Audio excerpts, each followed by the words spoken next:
Here's where Enoch sleeps. Here's where Josiah sleeps. Really big couch that Ben sleeps on. We've got our composting toilet we made. Dégueulasse. La van life. Que ce soit pour des vacances ou pour carrément y vivre pendant des années, des parents ont pris la décision de choisir ce mode de vie et vous allez voir que ce n'est pas toujours aussi rose que ça en a l'air. Entre monétisation de la vie privée des enfants, la déscolarisation ou encore l'absence d'espace suffisant pour les gamins, on a pas mal de choses à se dire aujourd'hui. Je vais vous présenter 3 familles qui ont toutes fait parler d'elles sur les réseaux sociaux pour des choses similaires mais parfois très différentes. Commençons par le compte The Happy Caravan. Il s'agit d'une famille à l'apparence tout à fait normale, à l'exception près qu'il y a 11 enfants. Non, vous ne rêvez pas, je ne sais pas quel était le but des parents, mais si c'était créer une équipe de football, clairement c'est réussi. Bref, c'est des parents qui partagent leur quotidien, et avec 11 enfants, on peut dire qu'il y a du boulot. On peut y trouver des vidéos de courses, qui parfois durent aussi longtemps qu'une vidéo YouTube, des vlogs journaliers, et plusieurs vidéos concernant la musique. Et oui, dans cette famille, tous les enfants font de la musique. Cette famille s'est d'abord fait connaître sur internet, tout d'abord par son mode de vie très particulier et questionnable. Parce que je vous ai pas mentionné, ils vivent à New York. On retrouve donc des commentaires du style « Mais qu'est-ce que vous faites comme métier ?» Non, parce que vivre à New York c'est super cher. Ou alors « Donc vous jouez de la musique dans la rue à Manhattan pour acheter des dragées ?» Et la maman répond « Bah les enfants aident en jouant de la musique, mais mon mari et moi ramenons aussi de l'argent. » Et ce que j'aime bien c'est qu'elle précise « On ramène plus que ce que les enfants ramènent. » Bon, je sais pas pourquoi elle avait besoin de le préciser, mais soit, ce n'est clairement pas au goût de tout le monde, comme on le voit ici avec Lan le Bug, qui dit « Les enfants ne devraient pas avoir travaillé pour manger, point barre ». Bon, déjà on sent que tout le monde n'est pas d'accord avec la philosophie des parents, mais ça va aller encore plus loin quand ils vont partager leur aventure dans une espèce de caravane appelée Airstream. Regardez un petit peu le véhicule qu'ils ont au moment où ils ne sont encore que 12, 2 parents et 10 enfants. Est-ce que vous aussi ça fait un petit peu le Tetris dans votre tête? Est-ce que vous aussi vous êtes en train de vous demander comment 12 personnes peuvent tenir dedans? Vous inquiétez pas, on y arrive bientôt. Tout d'abord, regardons comment se passe un road trip de San Francisco à San Diego.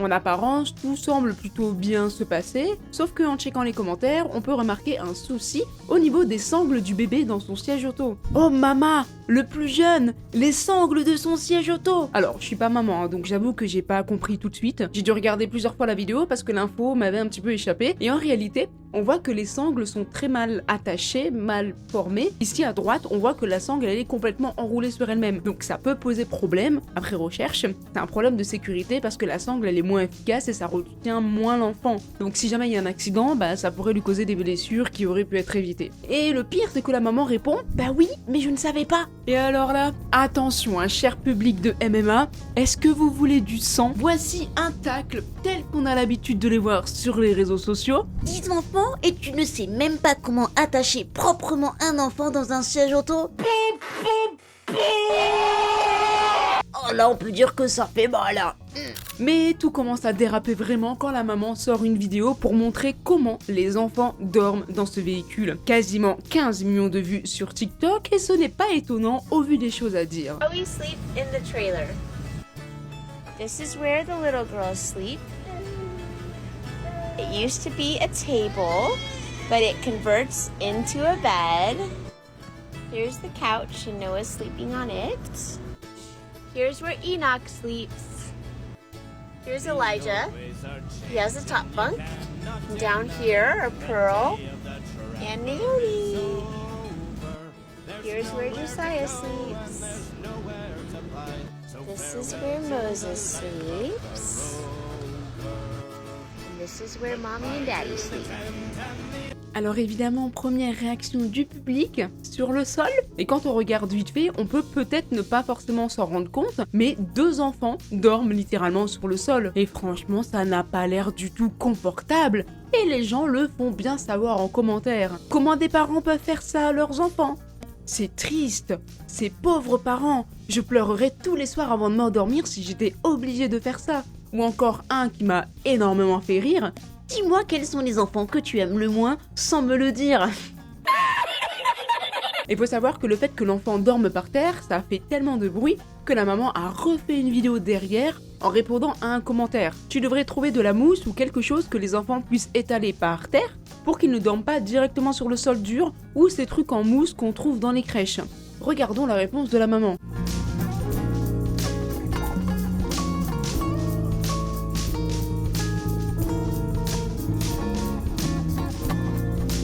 Mais le mal est fait et reste dans l'esprit des gens, hein. On n'avait pas assez de lits pour tous nos enfants, donc on en a laissé 2 dormir sur le sol.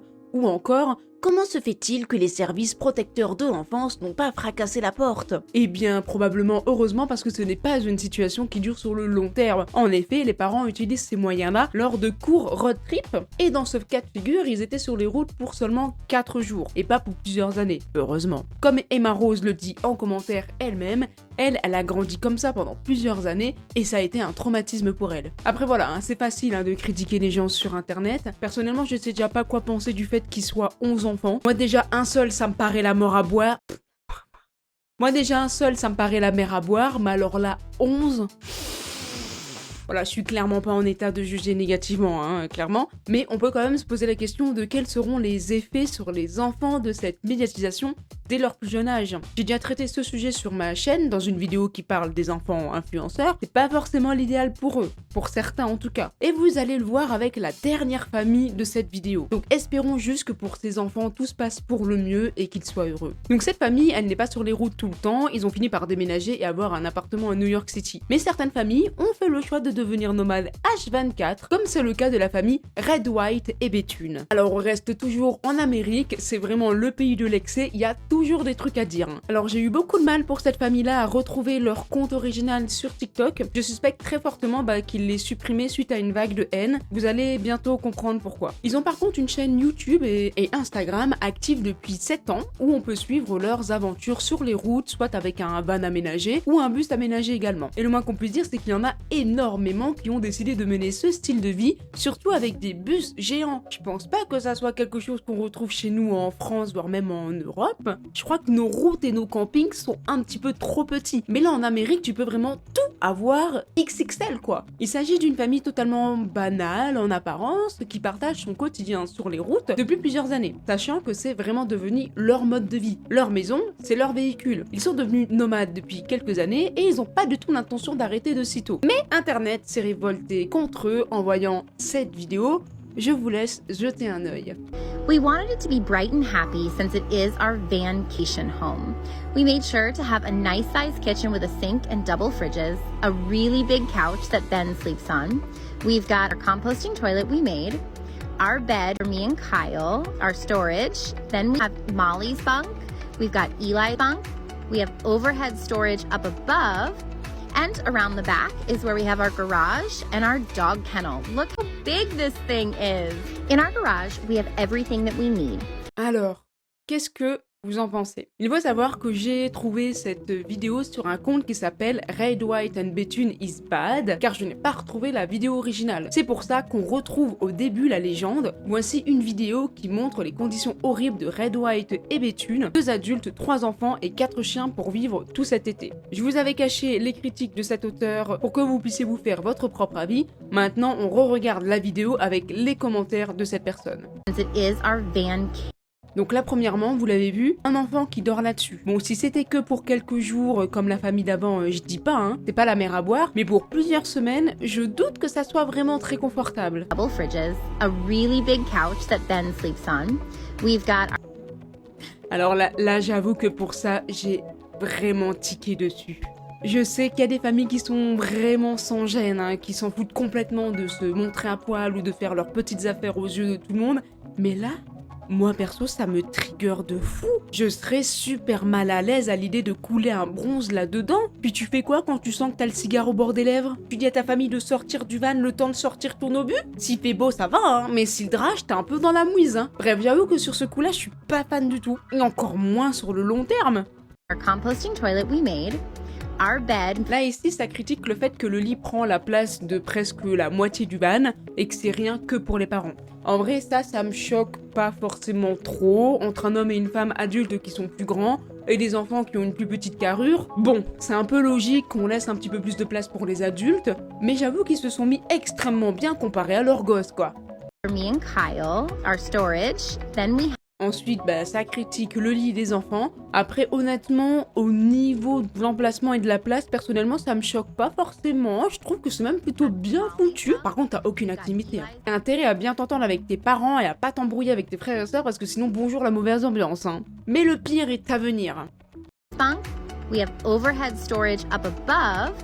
And around the back is where we have our garage and our dog kennel. Look how Voilà. Ils ne sont pas que 5 humains dans le van, ils ont aussi 4 chiens, 3 gros et un petit qui vivent là-dedans lors des trajets et durant les nuits. Ah bah pareil, j'espère que les chiens ils s'entendent bien entre eux parce que sinon bonjour les disputes. En tout cas j'espère qu'ils ont une très bonne ventilation et une très bonne isolation parce que j'ose pas imaginer la chaleur et toute l'humidité qui doivent s'accumuler avec la respiration de 4 chiens et de 5 humains. Bon, moi personnellement, ce n'est que mon avis, mais moi, enfant, là-dedans, je crois que je pète un plomb. Mais vraiment. Et c'est pas la seule raison pour laquelle cette famille a été critiquée négativement, et là, j'aimerais beaucoup avoir votre avis en commentaire sur ce sujet-là, surtout si vous êtes parents. C'est quelque chose qui devient un petit peu à la mode, ou en tout cas de plus en plus fréquent, c'est la déscolarisation sur le long terme des enfants. Regardez. This is what a typical school lesson could look like for us. Hi, I'm Jen, and I live in my bus with my partner and 3 kids. And we travel full-time on the road, which means our kids need to have some sort of education, right? Well, we choose to unschool. And what unschool means is we use the world around them to teach them the things they need to know. Just like public school kids learn the same things, it's just in a different format. We've got a lot of experience with different types of schooling.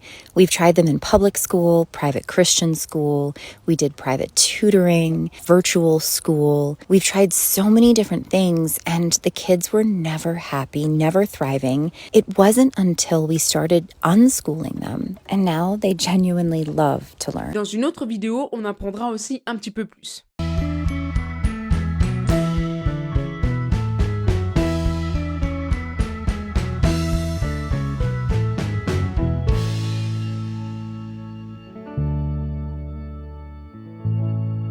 Alors, que penser de ça? Personnellement, j'ai pas d'enfant, donc j'ai pas trop mon mot à dire et j'ai jamais réfléchi à la question d'ailleurs. De premier abord, il y a un côté de moi qui se dit que c'est vachement cool, ça permet de découvrir le monde, de voyager, de discuter avec plein de gens, de découvrir plein d'autres cultures, d'apprendre à vivre en communauté et en famille, comme par exemple à 5 humains et 4 chiens dans 8 mètres carrés. Je dis ça comme ça?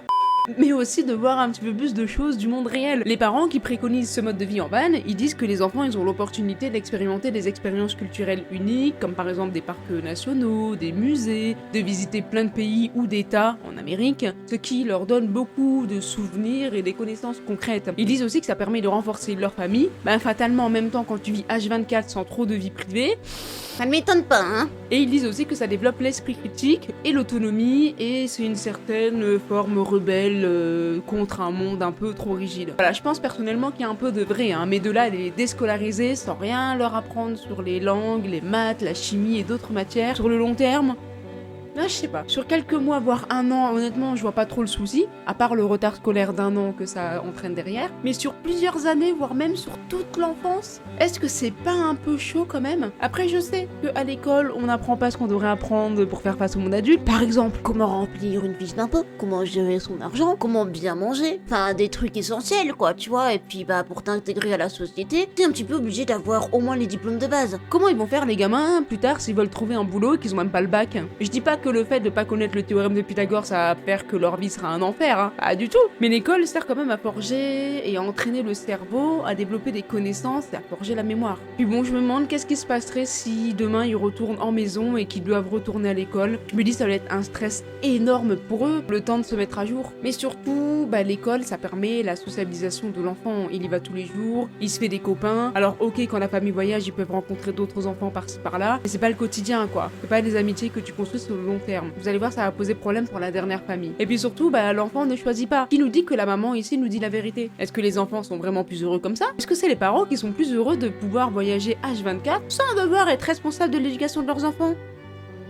Bon, c'est des questions que je me pose. De toute façon, j'ai pas d'enfant, j'ai pas la réponse universelle et je pense pas qu'il y en ait une. N'hésitez pas à me donner votre avis en commentaire, ça m'intéresse vraiment. Mais en dehors de la scolarité, s'il y a bien une chose qui est critiquée sur les réseaux sociaux, c'est le fait d'utiliser la santé mentale de ses enfants pour se faire de l'argent dessus. Voici la famille du compte Family of Nomads. Encore une fois, où on retrouve une famille nomade.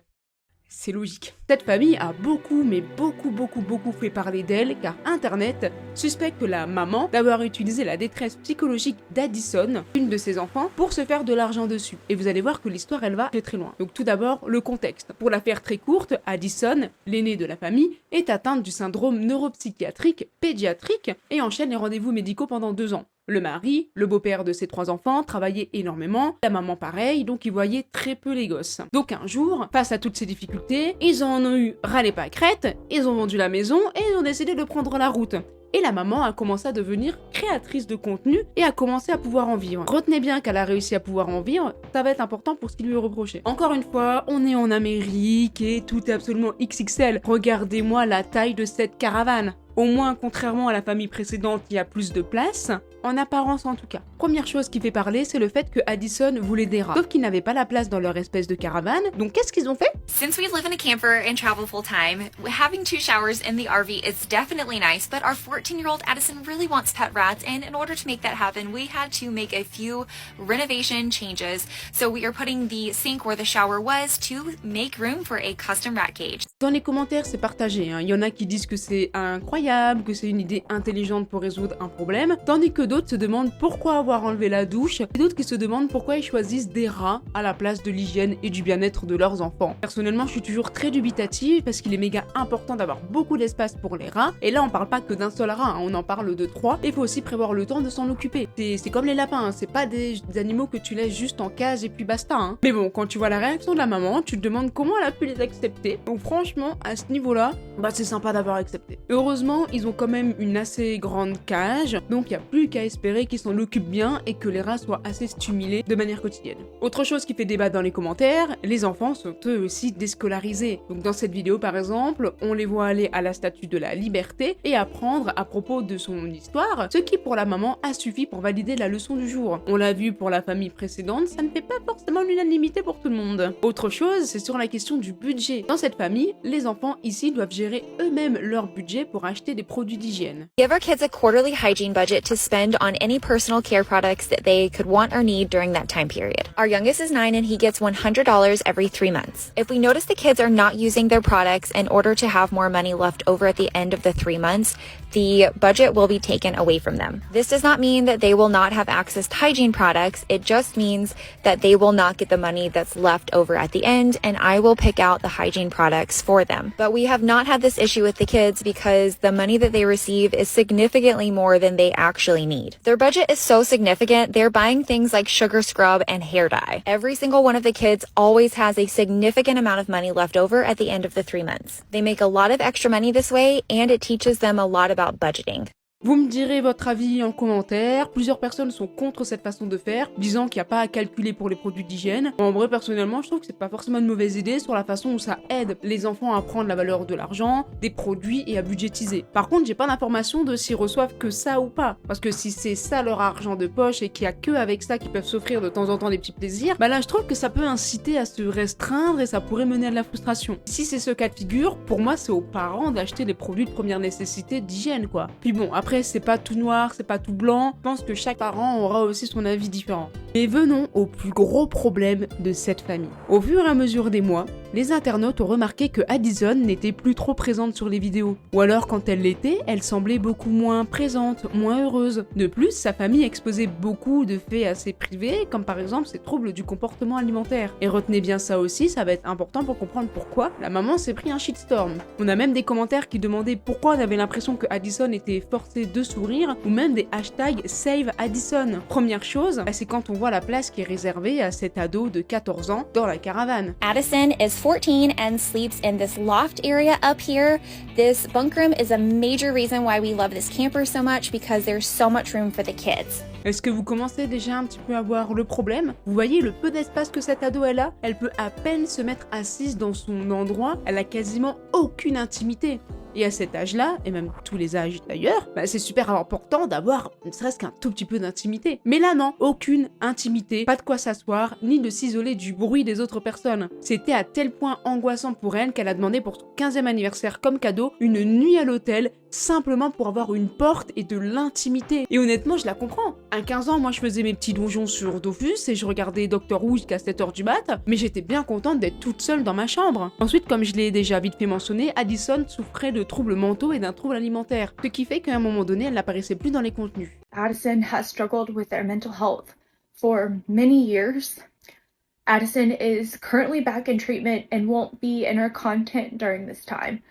We know that many of you have questions, but to protect Addison during this time, we would like to ask for privacy on this matter. Le problème, c'est que c'est pas passé auprès des gens, parce que c'est la maman qui a affiché les enfants sur les réseaux. Et tout explose le jour où un post est publié sur Reddit, où de nombreux commentaires sont persuadés à 100% qu'il s'agit de Addison. Et même si ce n'est pas confirmé, c'est très très fort probable. Le post original a été supprimé tellement il a engendré de réactions sur Reddit. J'ai simplement pu retrouver une vidéo de storytelling Reddit. La voix est refaite par IA, mais ça nous permet d'avoir la traduction. I'm a teen in a full-time RV living vlogging family and I can't effing stand. I'm going to leave out any identifying information as I am a minor. I hate it. I hate it so much. I hate being homeschooled. I hate not being able to maintain a social life. I have online friends, but it's not exchangeable for a true social life. I hate having so little privacy. I hate having to pretend to be happy with this. I hate living in a sanctuary, not a home. We travel full-time. I know.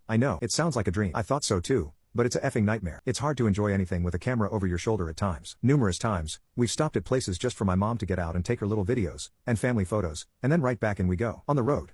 To the next stop. 90% of our time is spent in the actual RV, which is living hell in its own right. I just want a private, normal life, but no. They had to ruin it with their crunchy way of parenting. Lugging us around. I have siblings, everywhere they please. I don't think my parents care about my happiness.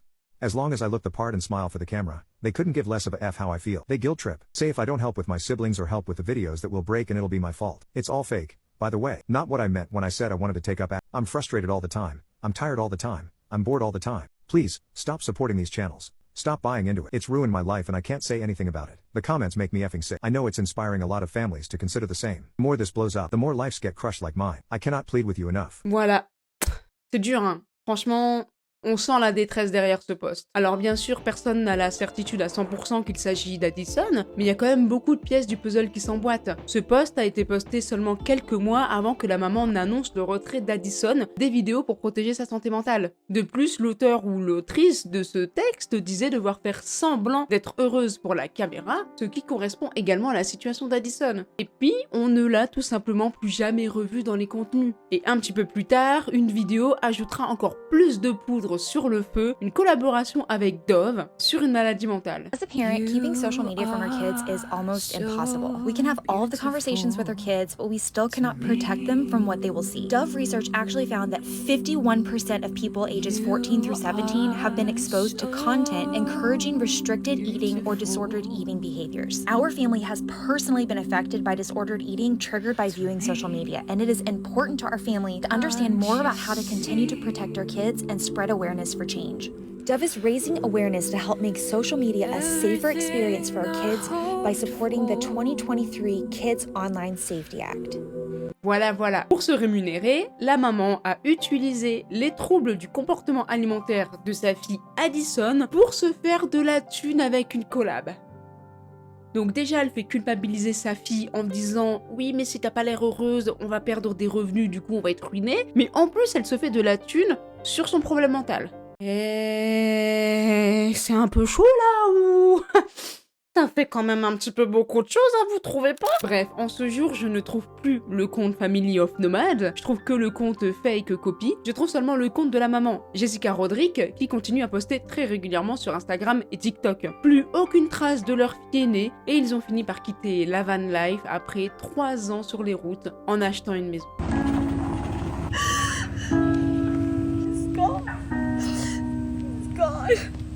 Bon, seulement 3 familles et ça en fait des histoires quand même. Bon après je tiens à faire quand même un disclaimer quand même. J'ai vu aussi beaucoup de choses positives en parcourant ces comptes-là. La liberté, les voyages, l'autonomie, le renforcement ou pas des liens familiaux, des expériences inédites, bref. Il y a aussi quand même beaucoup de bons dans ces contenus. Je reste persuadée que les parents font du mieux qu'ils peuvent pour leurs enfants, malgré certaines erreurs. Puis bon, en vrai, je suis pas parent, donc j'ai pas forcément vraiment à la place pour les juger. Par contre, ce qui est important de retenir, c'est que dans une famille, chaque enfant est différent. On l'a vu avec la dernière famille. Il y en a qui peuvent aimer les caméras, tandis que d'autres auront besoin de plus d'espace pour apprendre à se connaître et être tranquille. D'autres ont besoin d'une vie considérée plus normale. Il y a qu'à lire les commentaires sous la vidéo du post de Reddit ou des vidéos qui reprennent l'histoire d'Addison et de sa maman pour comprendre que beaucoup de personnes ont détesté grandir sur les routes avec si peu d'intimité. Bref, je pense qu'au final, le plus important, c'est de bien discuter avec les enfants, de bien comprendre leurs besoins et leurs envies. N'hésitez pas à me dire ce que vous en pensez en commentaire, surtout si vous êtes parents, ça m'intéresse vraiment et je lis tous les commentaires. J'espère que vous avez apprécié la vidéo. Ici, c'était Starless, à bientôt!